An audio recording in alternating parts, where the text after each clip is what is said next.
Hi Drastic Cuties, Wayne here. Today we're going to draw a puffin, so let's get started. To draw this cute bird, let's first start by drawing its beak. So I'm going to come right here and I'm going to go up with a curve.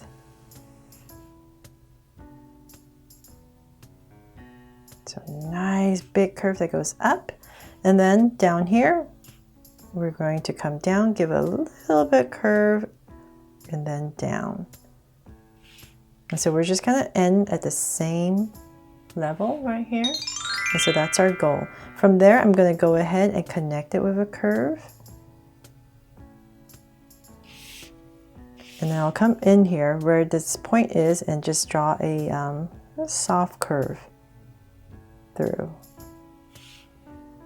And then right here, because there's some pattern right here, I'm just going to add a line, a curve kind of following the beak, just to give it some separation.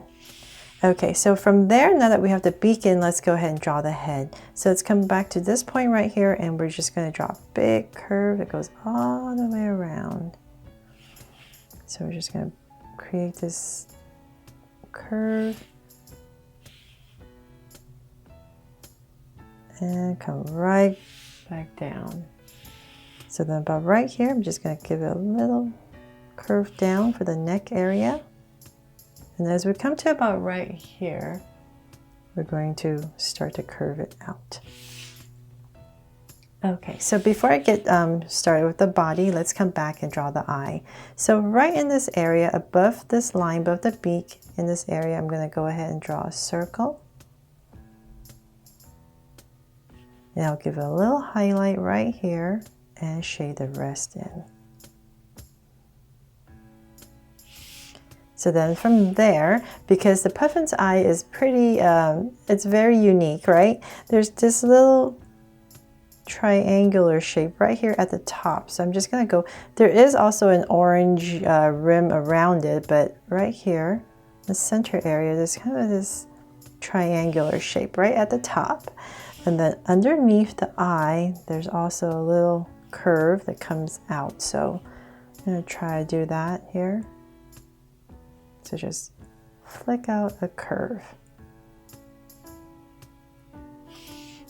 for our puffin.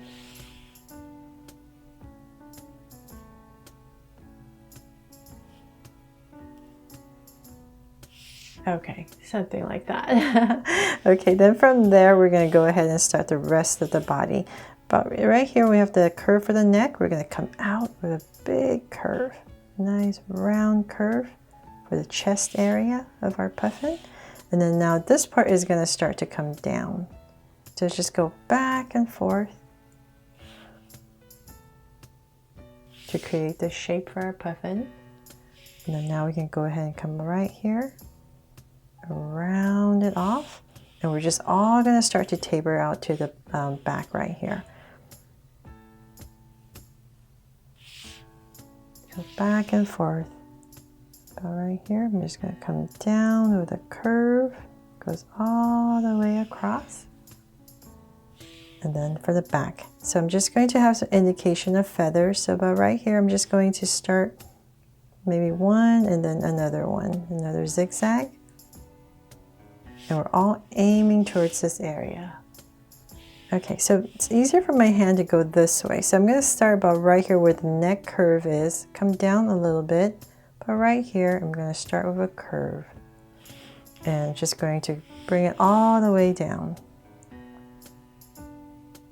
So curve down, and it's going to get lower, and it's going to come right back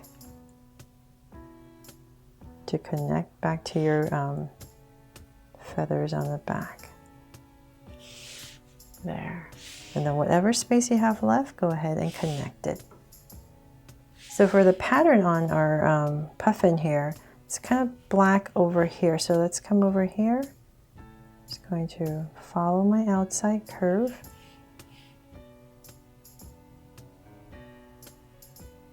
And bring it all the way down.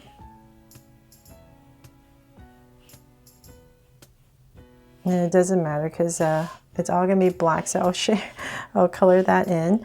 And then about right here where the neck is again, I'm going to come about right there and bring it up. bring up a curve, because this part's also black. There. Okay. So I'm just going to go ahead and shade this all in so you can see a little bit better. And obviously you can add a lot more details, maybe different shades of black, like a gray, if you want more details. If not, then just have it solid black. Makes it a lot easier, right? And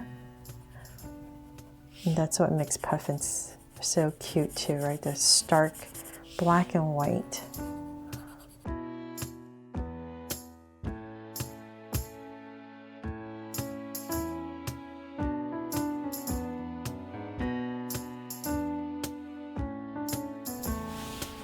Okay, they're finally all shaded in, and then you can always just come in here now that it's shaded in and make any adjustments you need. Just gonna make this a little bit rounder right there and a little bit sharper. Okay, so then now the feet. So right underneath, say about in this area, so it's nice and stable, we're going to go ahead and say about right here. I'm going to start with the first web feet, and we're going to curve it out. And 2 curves to connect, and then just go ahead and connect it. And 1 more in the back here. So same thing, and then you won't see the rest, so I'm just going to go ahead and draw a curve to finish it off. And that is pretty much it for our puffin. If you like, you can maybe have your puffin on a rock. So I'm just going to come right here and just show you what you could do. You could draw a bunch of puffins on the cliffside, maybe put some water here at the bottom. It's all up to you. I really hope this puffin drawing here inspires you to give it a try, and I made it fun and easy for you to follow along with me. Thanks so much for watching, and oh my goodness, I forgot right here. Okay, on the puffin right here on the beak area, there's this little oval right here. Oh my goodness. This little patch of like a yellowish orange right there. Okay, now I'm done. So thanks so much for watching, and if you haven't already, please make sure to subscribe so you won't miss any new Draw So Cute videos. See you later.